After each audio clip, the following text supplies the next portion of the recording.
A Trump spokeswoman said today Roger Ailes, the former chairman of the Fox News channel, has no formal role with the campaign. Elaine, this came amid credible reports.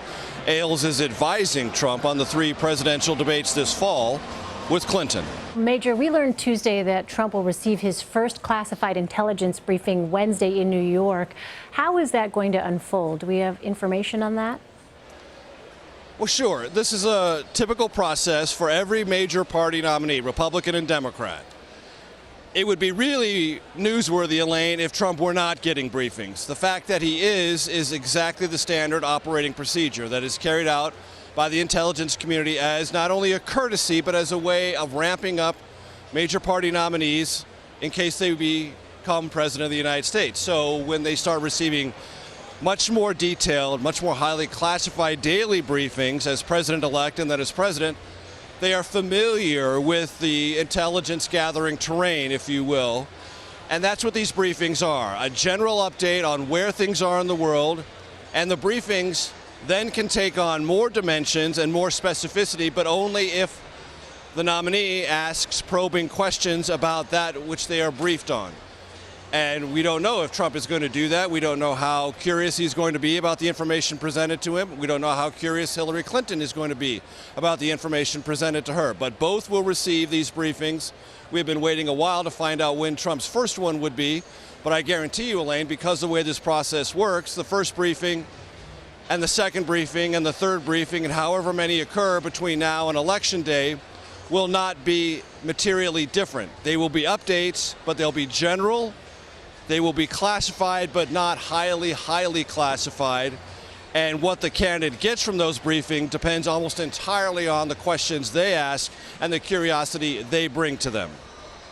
Major, you mentioned the reports Tuesday that former Fox News chairman Roger Ailes, ousted last month over charges of sexual harassment, is advising Trump ahead of the first presidential debate on September 26th.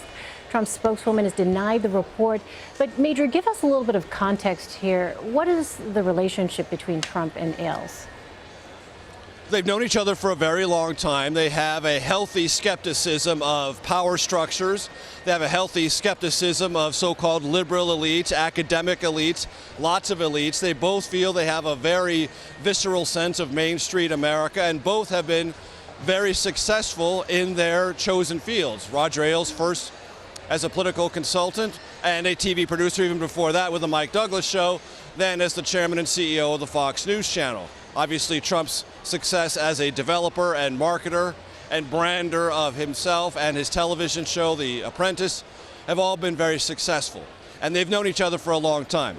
What the campaign said was very specific. Ailes has no formal role. That does not mean the two don't talk on the phone, and Ailes doesn't dispense advice or recommendations to Trump to prepare for any number of things. And everyone in the Trump campaign, and I mean everyone in the Trump campaign, knows that the next most important moment for this campaign and its ability or inability to shake up this race and get back into a competitive footing is that very first debate with Hillary Clinton. And so it would stand to reason that Trump would seek advice and counsel from those who are very experienced in both the media and in politics, and Ailes has experience with both. It's worth remembering Ailes was a very close advisor politically to Richard Nixon in the 1968 campaign. He was an advisor to then President Ronald Reagan before he encountered Democratic nominee Walter Mondale in the 1984 debates, and he was a very important advisor to George H.W. Bush in his campaign for the presidency in 1988. So before Ailes got involved in cable television, he was a well-known and highly respected advisor to significant Republican political figures dating back to Richard Nixon. All right, Major Garrett in Wisconsin for us. Major, thank you so much. You got it.